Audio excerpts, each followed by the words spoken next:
What's the meaning of apocrypha?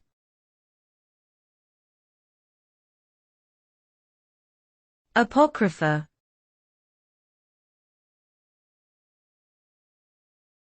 Apocrypha.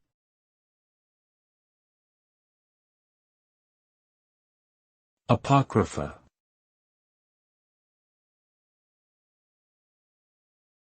Apocrypha.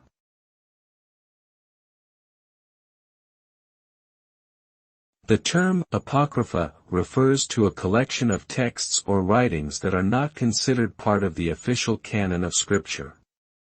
These texts are often of unknown authorship and can include stories, letters, and other works that were not accepted into the Bible.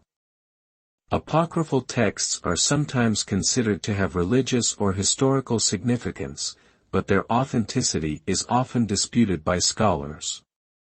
In general, apocryphal works are regarded as less authoritative than canonical texts, and their inclusion in religious tradition varies depending on the denomination or faith.